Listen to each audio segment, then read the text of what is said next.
Bismillahirrahmanirrahim. Elhamdülillahi Rabbil alemin. Ve salatu ve selamu ala Muhammedin ve ala alihi ve sahbihi ve sellem ve ba'du.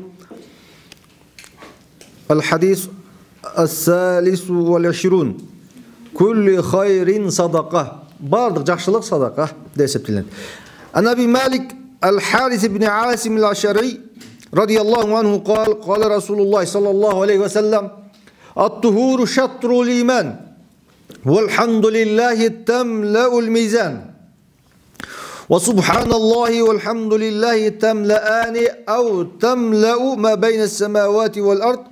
Ve salatu nurun. Ve sadakatu burhan. Ve sabru diya'un vel Kur'anu hüccetun lek ve aleyk. Ev aleyk. Kullun nasi yagdu feba'in nefsehu femu'tikuha ev mubiquha. Ravahul Muslim. Har ibn Asim al-Aşari radıyallahu anh rivayet kılan hadise Peygamberimiz sallallahu aleyhi ve sellem aytdı. At-tuhuru şatrul iman. Tazalık imanın jarımı dedi. Tazalık imanın jarımı dep aytdı. İçki tazalık, sırtkı tazalık barın öz içine kamdaydı. Tazalık imanın jarımı. En birinci adamın içki dünyası, ruhani dünyası, yüreği, kalbi, İçki dünyası taza oluş gerek. En birinci niyet taza oluş gerek. İkinci adam balasının denesi, giyim, geçesi, kelbeti, bardığı tazalıkka göngül buluş gerek. At-tuhuru şatrul iman. Tazalık bu imanın jarımı dep aytып атат. Oşun üçün kebir alımlar İslam'dın negizgi bölügü namaz, namazın jarımı tazalık darat dep aytат. Darat namazın açıkça, namaz beyiştin açıkça. Oşonduktan bette tazalık imanın jarımı dep aytты. Tazalık, darat bul amanat. Netse? Daratın barda tuş kelген adam namaz okuy berse, anın bar ekeni jok ekeni hiç kim bilbeyt. Al darat bul amanat netse? Oşonduktan hadiste gelet, momun adam gana, Kudaydan korkkan adam gana, musulman adam gana darat menen jüret dep aytkan. Bir günü Peygamberimiz sallallahu aleyhi ve sellem, o Bilal, senin but giyimingdin, but giyimingdin doğuşlarını beyişten okudum ya Bilal. Senin emne işin var dediler. Bilal aytты. O Allah'ın elçisi, menin aşça köp bilişim yok. Bırak ardayım darat algandan keyin 2 rekat namaz okuyum, ardayım darat menen jürem dedi. Ardayım 2 rekat namaz okundan keyin 2 rekat namaz okuyum, ardayım darat menen jürem dedi. Darat menen jürgöndügü, daratılgandan keyin 2 rekat namaz okugandygy Bilaldy doğuştoru menen beyişten oldu. Demek bu ayabay керектүү. Manilүү. Biz көңүл берип отурган нерсе. Тазалыкка көңүл беришибиз керек. Үйдүн тазалыгы, келбетиңдин тазалыгы, ички дүйнөңдүн тазалыгы, кийимиңдин тазалыгы. Жөнөкөй нерселер кээде ушул нерселер кээде биздин үй бүлөнү бакытка бөлөйт, бейпилдикке бөлөйт. Үй бүлөгө кадимгидей жакшылык тартуулайт, мусулман дүйнөсүнө бакыт тартуулайт.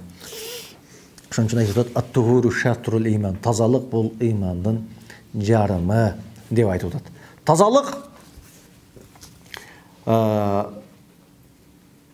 сырткы келбетиңе, кийим кечеңе көңүл бөлүшүбүз керек. Эптеп боло берет, шашылыш элем деген сөздөр жарабайт. Башка адамдарга боло бериши мүмкүн, мусулман адамга, намаз окуган адамга, сакалы бар адамга, жолугу бар адамга жарашпаган иш. Мусулман адамга жарашпаган иш. Тазалык бул имандын эмнеси деди, жарымы деп айтылат. Ошондуктан көңүл бөлүнүш керек. Болбогон нерсе кетет. Болбогон 5 минут, 10 минут убакыт кетет. Татынакай болосун, чырайлуу болосун, кооз болосун, көргөнүң, жүргөнүң үлгү болот. Болбогон тыйын кетет, болбогон нерсе кетет. Адам ошонун адамдын келбети чүпүрөк дейт го. Чүпүрөк качан адамга ушу келбетин ачат? Ошол таза болсо, жагымдуу болсо, жагымсыз чыкпаса, ошол нерселерге көңүл бөлүш керек. Андан кийин "Валхамдулиллахи тамлаул мизан". Алхамдулиллах деген сөз таразаны толтурат dedi. чын жүрөктөн олтуруп алып, Кудай берген, сага берген жакшылыктарга алхамдулилла деп айтыш кадимкидей бакыт. Билген адамга, түшүнгөн адамга Кудай ушунчалыгына рахмат, алхамдулилла, алхамдулилла деп айтыш кадимкидей жүрөккө бейпилдик тартуулайт, тынчтык тартуулайт. Кудайдын бергенине шүгүр кылып, Кудай Таалага хамд айтуу сонун сезимдер тартуулайт, жүрөккө тынчтыкты тартуулайт, бейпилдикти тартуулайт. Алхамдулилла деп койсоң, тамлаул мизан. Эртеге кыяматта. Ошон үчүн эртеге кыяматта адам бейишке киргенде дагы аттын кылат экен деп келинет. Бейишке киргенден кийин дагы аттын кылат. Эмнеге аттын кылат? Көбүрөөк зикир кылбаптырмын, көбүрөөк алхамдулилла деп айтпаптырмын, көбүрөөк субханалла деп айтпаптырмын деп аттын кылат экенбиз. Ошондуктан алхамдулилла, ар бир иште алхамдулилла. Ушунчасына шүгүр, алхамдулилла. Болгонуна шүгүр, алхамдулилла. Жогуна да шүгүр, алхамдулилла. Ва субханаллахи валхамдулиллахи тамлаани ау тамлау ма байна самавати вал ард. Асман менен жердин субханаллах валхамдулилла деп койсоң, асман менен жердин ортосун толтура тургандай. Со. Ва салату нурун. Намаз бул сага эмне деди? Нур болот. Ва салату нурун. Намаз бул сага нур болот. Биринчи, намаз сени жаман иштен, караңгы нерседен, барыштан тосот, жаман иштен тосот, жаман сөздөн тосот, жаман ойдон тосот. Ушулардын бардыгы сага эмне? Нур. Ва салату нурун. Намаз окуган адамдын жүзүндө нур болот.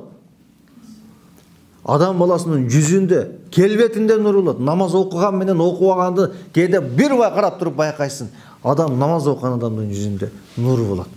Tahajjud окуган адамдын арасында өзгөчө түнү менен намаз окуп, tahajjud окуган адамдын, намаз окугандардын арасында tahajjud окуган адамдын жүзүндө өзгөчө бир нур болот. О салату нурун. Намаз бул эмне дейт? Нур дейт. Кыяматта бизде караңгы кабырда, кыяматта бизге нур болот, жарык болот. Ва садакату бурхан. Садака бул эмне деди? Далил болот. Садака бул сенин момун экениңе далил. Садака бул сен мусулман экениңе далил. Садака бул сенин чынчыл экениңе далил. Ва сабру дия. Не, сабыр бул эмне? Дия деген сөз бул күндүн шооласы бурга ушундай жаркырап турган. Жарык болот да сага. Шоола болот да, нур болот да сага. Эмне? Сабыру дияун. Кыргыз бекерин айткан эмес, сабырдын түбү сары алтын деп. Сабыр кылган адам ар дайым ийгиликке, ар дайым алкыш алат. Сабыр кылган адам ар дайым ийгиликке жетет. Ас-сабру дияун. Вал Кур'ану худжатун лак ва алейк. Кур'ан сенин пайдаңа далил болот, же сенин зыяныңа далил болот. Башка бир аяттарда не? Кур'ан шифаун лил муъминин, момундар үчүн шифа болот, оорусун дарылайт. Анча-мынча туура эмес түшүнүгүн дарылайт. Туура эмес түшүнүгүн оңдойт, түздөйт. Кээ бир адамдар үчүн Куранды окуганда аларга кадимкидей азап болот. Куранды окуп амал кылбасак, Куранды окуп аны иш жүзүн аткарбасак, ал эртеге өзүбүздүн биздин зыяныбызга эмне болушу мүмкүн? Күбө болушу мүмкүн. Көлүн нас ягду. Адамдар баары эрте менен чыгып кетет. Адамдардын баары эрте менен чыгып кетет. Фаба'i нафсаху фаму'тиқаму биқва. Бардыгы өзүнүн нафсин эмне кылат дейт? Сатат, же куткарат, же кыйратат. Эрте менен адам баласы баары чыгат, өзүнүн нафсини куткарат, же кыйроого учуратат дейт. Эрте менен чыгып кетебиз баарыбыз жумуш иштеп. Кээ бир адамдар өзүнүн нафсин эмнеге? Болбогон, керексиз, пайдасыз нерсе менен алек болуп, арам, бузукку, жаман нерсе менен өткөзөт. Кээ бир адамдар эмне? Жашоосуну чыгып, жакшы, адал, үй бүлөмдү адал рызкы менен, үй бүлөмдү багайын, элиме, жериме, диниме, тилиме кызмат кылайын деп чыгат. Алар өз нафслерини куткарат деди. Пайгамбарыбыз хадистен биринчи алына турган сабак, пайгамбарыбыз кыскан уста хадисинде ушунчалык баарына ачыктап берди. Биринчи, намаз тазалык ибадатыңдын дурус болушуна шарт. Тазалык иманы, намазыңдын, ибадатыңдын дурус болушу үчүн эмне болот? Шарт болот. Ванун мухаббатуллахи таала демек, бул таза болгонун, Кудай Тааланы сүйгөндүн белгиси. Таза болгонун жаман иштен, жаман сөздөн, кирден, балет нерседен таза болгонун эмнеден, сенин эмнеңен кабар берет? Кудай Тааланы сүйгөнүңдөн кабар берет. Демек тазалыкка биз көңүл бөлүшүбүз керек. Үйдүн тазалыгы өзгөчө. Үй тап таза туруш керек. Кирдиби? Үй тап таза болуш керек. Кээде мен студент кыздарга айтып коем го, могу келгенде ошол жак кыз бар экенин билиш керек. Үйдө киргенде үйдөн аял бар экенин билиш керек. Киргенде ошоктан кыз жыттаныш керек. Аура, кыздардын жатаканасы экен, кыздардын окуу жайы экен деп билиш керек. Үйгө киргенде үйдө аял заты бар экенин билиш керек. Үйдүн аяк биягына басканда үйдө бул жерде эркек бар экенин билиш керек. Аялдын бар экенин билиш керек. Биз көңүл бөлбөгөн маселе. Ушул нерсе кадимкидей акырын ушулар кадимкидей балта чабат. Күндө келет да киресе балет көңүл түшөт. Заңгыраган эки этаж, үч этаж үйү бар, келет, балет көңүл үйгө келбей калат. Үйдөн кача баштайт. Майда нерсе, бирок тагдырыбызга балта чаба турган нерсе. Тазалыкка көңүл бөлүнүш керек. Тазалык, демек, адамдын ички дүйнөсү, ачкан адамдын сырткы, келбети, кийими, кечеси, үйү, жүрүм, туруму бары тазалыкка көңүл бөлүнүш керек. Демек, нисфул иман деди. Лакат байяна саллаллаху алейхи ва саллям анна ажрул тахара мин вудуи ва гайрихи. Демек, дагы хадистерде келет бизде адам баласы даарат алганда күнөөлөрү кадимкидей тырнактарынын астынан суулар тамчылап түшкөн сыяктуу ошолор менен кошо күнөөлөрү тамчылап түшөт. Демек, имандын жарымы тазалык деген сөз, демек, адамды шу күнөөдөн тазалап тура турган нерсе ал эмне? Тазалык бул, даарат бул, гусул бул. Ар бир чачтын түбүнө чейин жунуп болот деп келинет. Ошолордун баарын тазалап турган нерсе бул эмне? Тазалык. Адам баласы демек эң биринчи Алла Таалага иман келтирип, Алла Тааланы аруу деп билип, Алла Тааланы таза деп билип, Кудай Тааланы ширктен, башка нерседен тазалайт. Анан кийин таза деп билет, экинчи өзүнүн денесини тазаламап жүрөт. Пайгамбар саллаллаху алейхи ва саллям айтат: "Инна уммати юдауна яумал кыяма гурран мухажjalina min asaril wudu." Кыямат күнү менин умматым гурран мухажjalin, кашка байкы даарат алган мүчөлөрүнүн нур болуп, кашка болуп келген жеринен тааный деп келинет. Ат-тахара нисфус салат. Тазалык бул намаздын жарымы. Намаздын ачкычы тазалык. Бештин ачкычы бул намаз деп. Ал-вуду мифтахул жанна. Ат-тахарату аманатун. Тазалык бул аманат. Фа инналлаха Алла Таала ушул адам баласына динини, дааратыны аманат кылып берди деп дагы келинет экен. Ат-тахаратул калб, эң негизгиси адам баласынын ички дүйнөсү таза болуш керек. Денеси, жүрөгү таза болуш керек. Андан кийин зикир. Зикруллахи таала болуш керек. Момундардын Кудай Таалам көп жерде момундарды сыпаттап, мусулмандарды сыпаттап, фазкуруллаха зикрен касира, Алла Тааланы көп эстегиле деди. Момундар, мусулмандар Кудайды көп эстешет деди. Мунафыктарды, эки жүздүүлөрдү сыпаттап, эмне деди? Кудайды аз эстешет деди. Мусулмандарды сыпаттап, намаздарына бекем болот деди. Намаздарын тургузушат деди. Мунафыктарды сыпаттап, намаздарга жалкоолонуп турушат. Вахум кусала деп келет. Алар жалкоолонуп окугусу келбей, окусамбы, окубасамбы деп жалкоолонуп турушат деди. Жалкоолонгондук, намазды эптеп окугандык бул мунафыктын белгиси. Зикирди көп кылгандык, көп Алланы эстегендик бул момундун эмнеси? Момундун сыпаты. Демек, ошолордун эң жеңили, эң оңойу бизге эмне? Алхамдулиллах. Шүгір келтіру. Субханаллах, элхамдулиллах, Аллаху акбар, ла илаха иллаллах, Мухаммаdur Расулуллах. Бұлардың бардығы емне бізге соғып жазылады. Мейда болса, фаман қала субханаллах күтибе ләгу шируна хасана. Кімде кім субханаллах болса, оға 20 жақшылық жазылады. Ва хуттат анху шируна сейя 20 қатасы кешіріледі. Ва ман қала Аллаху акбар мисли залик. Аллаху акбар дегенсе де ошындай болады. 20 жақшылық жазылып 20 кемшілігі кешіріледі. Ман қала ла илаха иллаллах десе де аға да ошындай болады. Қала алхамдулилlah мисли залик. Алхамдулилlah дегенге де ошындай болады. ومن قال الحمد لله رب العالمين من قبل نفسه كتبت له 30 حسنة وخطت الحمد لله رب العالمين деген сөзді қосып қойсаң 30 жақсылық жазылып 30 кемшілік кемеді. Күнделік зикір қылып алхамдулиллахи роббил аламин маршруткадан баратқанда келатқанда Аллаху акбар тасбих айтып көп даражаға жетсек болады. الذين آمنوا وتطمئن قلوبهم بذكر الله Tatmainu qulubuhum bi zikrillah. Момундарды сыпаттап ушу зикир кылыпса, жүрөктөрү кадимгидей тынчтык табат, бейпилдик табат, рахат табат. Ала би зикриллахи татмаиннул qulub. Зикир менен эмне болот деди? Жүрөктөр рахаттанат, жүрөктөр рахат алат деди.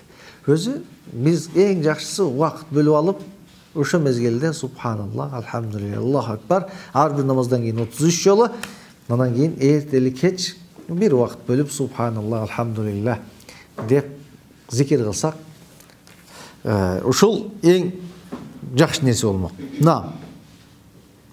Allah Teala Kur'an-ı Kerim'de ya eyyühellezine amenu zkurullaha zikran kasira. O mu'minlar, o musulmanlar, o iman keltirgenler. Allah Teala'nı көп estegile. Bukurata vasili ertemenen geçinde estegile. Жатып atkanыңарda, туруп atkanыңарda Кудайды estegile. Деп Кудай Теалa'м bizde estегенге бурду. Кудайды эстеш, зикир кылаш бардык жерде. Akılın menen, oğuzun menen.